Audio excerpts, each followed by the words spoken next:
सुप्रभात बच्चों। कक्षा 2 हिंदी में आप सभी का स्वागत है। बच्चों, कल हम कर रहे थे हमारी हिंदी पाठ्य पुस्तक खुलते पंख का पाठ 15 चांद बच गया। तो बच्चों, इस पाठ को हमने शुरू किया था, कर लिया था और हमने कुछ भाग इसका पढ़ भी लिया था। तो चलिए पहले जो भाग कल हमने पढ़ा था उसे एक बार दोहराते हैं, उसके बाद आगे का पाठ शुरू करते हैं। तो बच्चों, कल हमने पढ़ा था, पहले तो हमने कहानी से शुरुआत की थी और आपको बताया था कि इस कहानी में भी हम कुछ ऐसा ही देखेंगे जिसमें जो 4 बंदर हैं वो पानी में परछाई देखते हैं और वो डर जाते हैं और मूर्ख बन जाते हैं। तो शुरुआत हमने की थी यहाँ से कि एक जंगल था जहाँ पे 4 बंदर रहते थे और उनके नाम थे। और बच्चों, नाम जो थे उनके शरीर में जो विशेषता थी उसके अनुसार उनके नाम भी रखे गए थे। तो यहाँ पे एक जंगल में 4 बंदर रहते थे। एक का नाम था मटरू, दूसरे का नाम था कटरू, तीसरे का नाम था दुमकू और चौथे का नाम था नैकू। चारों दोस्त थे और मिलजुल कर रहते थे, मिलजुल कर खेलते थे और सारे पक्के दोस्त थे, यानी कि अच्छे दोस्त थे। और जो मटरू था वो गोल मटोल था, इसलिए शायद उसका नाम मटरू पड़ा था। और कटरू के कान बड़े बड़े थे, इसलिए उसका नाम कटरू पड़ा था। और दुमकू की दुम लंबी थी। नैकू की आंखें गोल गोल मोटी मोटी थी, इसलिए उसका नाम नैकू पड़ा था। तो बच्चों, इस तरह से हम इन नामों को याद करेंगे और उसके बाद जब हम उनकी विशेषता जानेंगे, उनके शरीर में जो भी विशेषता थी, जैसे कि जो कटरू था, सबसे पहले जो मटरू था उसके वो गोल मटोल था, इसलिए से मटरू नाम पड़ गया। कटरू के कान बड़े बड़े थे, इसलिए उसका नाम कटरू पड़ गया। और दुमकू की दुम लंबी थी, इसलिए उसका नाम दुमकू पड़ गया। और उसके बाद नैकू की आंखें बड़ी बड़ी थी, इसलिए उसका नाम नैकू पड़ा। न से नयन होता है, नयन का मतलब आंख होता है, इसलिए उसका नाम नैकू पड़ा। तो इस तरह से बच्चों हम इन्हें याद कर सकते हैं। और यहाँ पे हमने दुम शब्द देखा था, द पे छोटियों की मात्रा और म। दुम का मतलब होता है पूंछ, दुम का मतलब होता है पूंछ। एक शब्द हमने देखा जो नीले रंग से लिखा हुआ है, इसका मतलब एक कठिन शब्द है और ये शब्द शायद आपने पहली बार पढ़ा हो, इसलिए हम इसका अर्थ यहाँ पे पढ़ करके समझेंगे। दुम का मतलब पूंछ होती है। और उसके साथ एक और शब्द है लंबी। लंबी बच्चों, लंबी का मतलब क्या होता है? लंबी का मतलब होता है लंबा। यहाँ पे लंबी शब्द दुम के लिए प्रयोग किया गया है। यहाँ लंबी मेरे कहने का मतलब है, लंबी का मतलब आप सभी जानते हो, लेकिन यहाँ पे लंबी का मतलब है कि ये दुम की विशेषता बता रहा है, यानी कि दुम कैसी थी? लंबी थी। तो ये विशेषण शब्द हो गया। तो हमने यहाँ पे संज्ञा शब्दों को भी देखा था, विशेषण शब्द भी देखा, क्योंकि यहाँ पे विशेषण शब्द था। और बड़े बड़े कान, बड़े बड़े भी विशेषण शब्द है यहाँ पे, क्योंकि कान के लिए हम बड़े बड़े शब्द का प्रयोग कर रहे हैं। कान बड़े बड़े थे तो वो भी विशेषण है। तो हमने यहाँ पे संज्ञा शब्दों को देखा था। जितने भी नाम थे, जैसे कि जंगल है, बंदर है और बंदरों के नाम हैं मटरू, कटरू, दुमकू और नैकू। और उसके बाद हमारे पास है शरीर के अंग के नाम है दुम, आंखें, ये सभी संज्ञा शब्द थे। इन पर भी हमने विचार किया था। तो उम्मीद है आपने इस पैराग्राफ को या अनुच्छेद को पढ़ा होगा और जो भी हमने क्लास में पढ़ा था उसको समझा भी होगा। तो चलिए इसी तरह हम आगे का पैराग्राफ पढ़ते हैं। तो आगे वाला पैराग्राफ में बच्चों, अगले अनुच्छेद में आप देख सकते हो कि एक दिन चारों दोस्त, कौन है चारों दोस्त? चारों दोस्त ये चारों बंदर हैं। ये जो बंदर हैं ये पक्के दोस्त थे, हमने पहले वाले अनुच्छेद में पढ़ा। और एक दिन चारों दोस्त एक कुएं के पास, आप चित्र देखो बच्चों, पहले हम चित्र को देखते हैं ध्यान से। तो यहाँ पे चित्र दिया गया, आपके किताब में जो चित्र दिया गया है, चित्र में हमें पेड़ दिखाई दे रहा है और हमें चांद दिखाई दे रहा है। और उसके बाद हमें कुआं दिखाई दे रहा है, कुएं की मुंडेर है, यानी कि कुएं के चारों तरफ जो ईंट का हम घेरा बनाते हैं उसको हम मुंडेर कहते हैं। तो यहाँ पे कुएं में मुंडेर है और इस मुंडेर पर एक मुंडेर पर बैठा है और बाकी सारे बंदर नीचे हैं। और ये कौन सा खेल खेल रहे हैं? आंख मिचौनी का खेल खेल रहे हैं। तो कल मैंने इस पैराग्राफ को पढ़ा था लेकिन समझाया नहीं था। तो हमने इस पैराग्राफ में पढ़ा कि एक दिन चारों दोस्त एक कुएं के पास आंख मिचौनी खेल रहे थे। तो जंगल में एक कुआं था जिसके चारों तरफ मुंडेर थी, मुंडेर पर के चारों तरफ बंदर आँख मिचौनी का खेल खेल रहे थे। अब आँख मिचौनी का खेल आप सभी खेलते होंगे बच्चों, जिसमें हम आँख अपनी बांध लेते हैं एक कपड़े से। उसके बाद जो बाकी हमारे साथी होते हैं जो हमारे साथ खेल रहे होते हैं उनको हम पकड़ने की कोशिश करते हैं। तो यहाँ पे भी ये कुछ ऐसा ही कर रहे हैं और एक की आँख बंदी होगी और बाकी सारे एक दूसरे को पकड़ने की कोशिश, मतलब बाकियों को पकड़ने की कोशिश कर रहा होगा जिसकी आँख बंदी होगी। इसे हम आँख मिचौनी का खेल खेलते हैं और बड़ा मज़ा आता है। हम आप लोगों ने भी खेलते होंगे, हमने भी अपने बचपन में खेला है, तो बहुत मज़ा आता है क्योंकि आँख बंदी होती है, हम किसी को देख नहीं पाते और फिर हम पकड़ते हैं। तो यहाँ पे यही काम बंदर भी कर रहे थे और ऐसा करते करते चांदनी रात, यहाँ पे एक शब्द है चांदनी रात। चांदनी रात का मतलब बच्चों क्या होता है? चांदनी, ना पे बड़ी की मात्रा नी, और रात, ये रात का समय है। जिस समय ये खेल रहे हैं वो रात का समय है और रात का समय कैसी रात है? चांदनी। चांदनी रात का मतलब होता है फुल मून डे, यानी कि पूर्णिमा की रात, यानी कि पूर्णमासी की रात, जिस दिन चांद जो होता है पूरे आकार में खिला होता है, मतलब निकला होता है। तो बच्चों आप सभी जानते हो कि जो चांद है अपना रोज अपना रूप बदलता है और एक बार थोड़े से शुरू करता है, फिर बढ़ते बढ़ते पूरा हो जाता है। तो जिस दिन वो पूरा हो जाता है उसे हम पूर्णमासी की रात या पूर्णिमा की रात कहते हैं।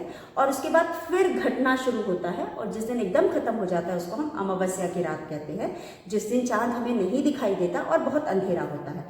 तो जिस दिन चांद होता है उस दिन तो उजाला होता है और पूरा चांद निकलता है, तो अच्छा खासा रात के समय अच्छा खासा उजाला होता है, तो हमें बहुत अच्छा सा लगता है।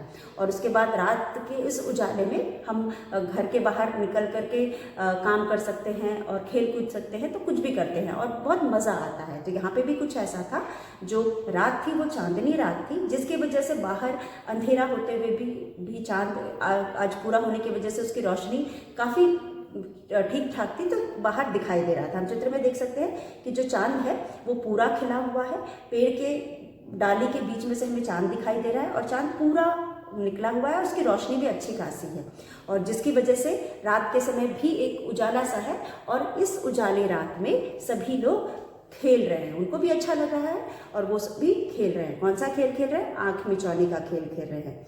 तो यहाँ पे खेल का नाम आँख मिचौनी है। जब हम आँख मिचौनी लिखेंगे तो हम लिखेंगे पहले आँख, आँख, आँख लिखेंगे डैश करके, मिचौनी खेलेंगे, च पे औ की मात्रा च, न पे बड़ी की मात्रा नी, आँख मिचौनी। तो ये खेल है जो सभी लोग खेलते हैं, तो यहाँ बंदर भी खेल रहे हैं। अब बच्चों पहले पैराग्राफ में हमने यहाँ पे देखा, चलिए हम इसको लिखते हैं, जो मतलब आज का पहला पैराग्राफ है, यानी कि पाठ का दूसरा अनुच्छेद है। उसमें हमने देखा एक दिन, एक दिन, द पे छोटी की मात्रा दिन, एक दिन, चारों, च पे आ की मात्रा चा, र पे ओ की मात्रा रो, द पे ओ की मात्रा दोस्त, चारों दोस्त, एक दिन चारों दोस्त एक कुएं, एक कुएं, क पे छोटे की मात्रा कुएं, कुएं, एक कुएं, कुएं के पास, क पे एक की मात्रा के, पास, पास, आँख, आ और ख, आँख मिचौनी, म पे छोटी की मात्रा, च पे औ की मात्रा, न पे बड़ी की मात्रा, आँख मिचौनी, आँख मिचौनी का, मिचौनी खेल रहे थे, खे और ल, खेल, र ह पे एक की मात्रा रहे, थ पे एक की मात्रा थे, आँख मिचौनी खेल रहे थे। चांदनी रात, चा पे आ की मात्रा द नी, और उसके बाद चंद्र बिंदु भी है, तो हम इसको चांदनी, चांदनी रात, रात, चांदनी रात, चांदनी रात, र पे आ की मात्रा और त, चांदनी रात थी, थ पे बड़ी की मात्रा थी, आसमान, आ स मा न, आसमान, चांदनी रात थी, आसमान में, म पे ए की मात्रा में, पूरा, प पे बड़े की मात्रा, र पे आ की मात्रा, पूरा चांद, च पे आ की मात्रा, चंद्र बिंदु चांद, पूरा चांद चमक रहा था, च म क रहा, र हा, थ पे आ की मात्रा था, तो बच्चों एक दिन चारों, एक एक द पे छोटी की मात्रा दि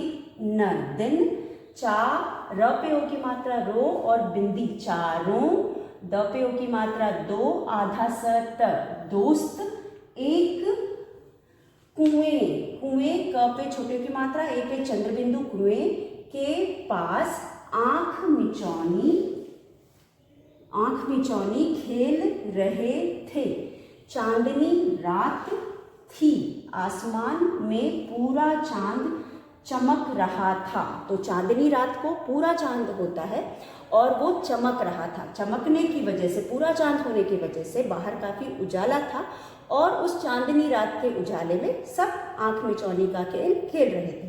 अब यहाँ पे एक दिन चारों दोस्त एक कुएं के पास आंख मिचौनी खेल रहे थे, चांदनी रात थी, आसमान में पूरा चांद चमक रहा था। अब यहाँ पे चारों दोस्त, द पे ओ की मात्रा दोस्त हो गया।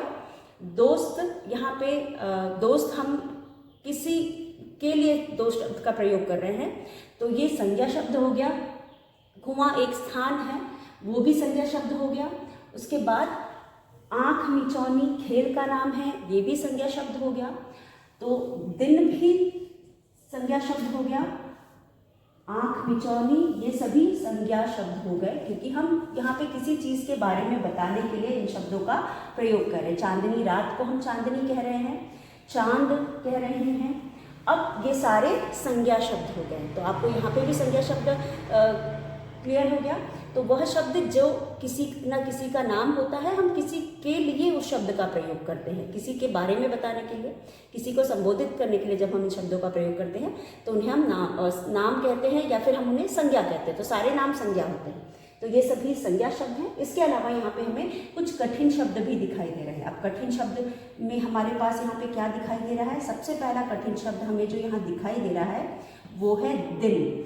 तो द पे छोटी की मात्रा दि न, दिन। और मुझे उम्मीद है आपको दिन का मतलब मालूम है। उसके बाद दिन है, द पे छोटी की मात्रा न। उसके बाद हमारे पास दोस्त है, द पे ओ की मात्रा, आधा स और त, दोस्त। उसके बाद हमारे पास है कुएं, क पे छोटे की मात्रा, ए पे चंद्र बिंदु कुएं। उसके बाद हमारे पास है आंख मिचौनी। अगला शब्द है आंख, आंख मिचौनी, म पे छोटी की मात्रा। आंख शब्द आपने पहले भी पढ़ा है लेकिन मिचौनी नया है, इसलिए हम इसको लिखेंगे यहाँ पे आंख मिचौनी। उसके बाद हमारे पास है चांदनी, च पे आ की मात्रा, चंद्र बिंदु, चांद, न पे बड़ी की मात्रा, नी, चांदनी। उसके बाद हमारे पास है चांद, च पे आ की मात्रा, चंद्र बिंदु। तो यहाँ पे इन शब्दों को देख करके, इन शब्दों को आप पढ़ करके पढ़ने का अभ्यास करेंगे और लिखने का भी अभ्यास करेंगे। तो यहाँ पे दिन, द पे छोटी की मात्रा दि न, दिन, द पे ओ की मात्रा दो, आधा स त, दोस्त। क पे छोटी की मात्रा कु, ए पे चंद्र बिंदु कुएं, अ पे आ की मात्रा चंद्र बिंदु और ख, आंख। म पे छोटी की मात्रा मी, च पे औ की मात्रा चौ, न पर बड़ी की मात्रा नी, मिचौनी। चांदनी, च पे आ की मात्रा चंद्र बिंदु, द और न पे बड़ी की मात्रा नी, चांदनी। च पे आ की मात्रा चंद्र बिंदु और द, चांद। तो ये कुछ शब्द हैं जो हमें यहाँ पे कठिन लगे, हमने इसको पढ़ा और समझा। तो आप भी इसे पढ़ेंगे और समझेंगे, और जो अनुच्छेद है इसको 2-3 बार पढ़ेंगे। तो इस अनुच्छेद में बहुत ज़्यादा कुछ नहीं है, सिर्फ हमें ये बताया गया है कि जो चारों दोस्त थे, पहले पैराग्राफ में हमें पता चला चारों पक्के दोस्त थे। आज चांदनी रात थी, इस वजह से बाहर उजाला था, क्योंकि चांदनी रात में जंगल में एकदम, चांदनी रात ना होती तो जंगल में तो एकदम अंधेरा होता है, अंधेरा होता है तो रात में वो नहीं खेलते हैं। लेकिन आज चांदनी रात थी, इसलिए वो चांदनी रात में उनको अच्छा लग रहा था, रात में भी उजाला उनको दिखाई दे रहा था, इसलिए उसका वो मज़ा ले रहे थे और एक दूसरे के साथ आंख मिचौनी खेल रहे थे। और कुएं के चारों तरफ वो आंख मिचौनी खेल रहे थे। और रात थी चांदनी, चांदनी का मतलब होता है पूरा चांद। चांदनी रात हम उस रात को कहते हैं जब पूरा चांद निकलता है। तो पूरा चांद निकलता है जिस दिन, उसको हम पूर्णिमा की रात भी कहते हैं। पूनम की रात भी कहते हैं, पूर्णमासी भी कहते हैं। तो यहाँ पे जिस दिन पूरा चांद निकलता है, क्योंकि हम सभी जानते हैं चांद अपना आकार बदलता रहता है, कभी घटता है तो कभी बढ़ता है। तो यहाँ पे एक बार घट करके एकदम गायब हो जाता है, उसे हम अमावस्या की रात बोलते हैं। फिर एकदम गायब होने के बाद फिर निकलना शुरू होता है और बढ़ करके बड़ा पूरा हो जाता है, तो उसे हम पूर्णिमा की रात कहते हैं। तो इस तरह से बच्चों हमने आज जो भी इस पैराग्राफ में पढ़ा, आप उसे पढ़ेंगे, इसलिए हम एक एक पैराग्राफ ही पढ़ रहे हैं, हर में एक एक अनुच्छेद लेकर के ही चल रहे हैं। आप पढ़ेंगे, समझेंगे और कठिन शब्दों को लिख करके याद करेंगे। धन्यवाद।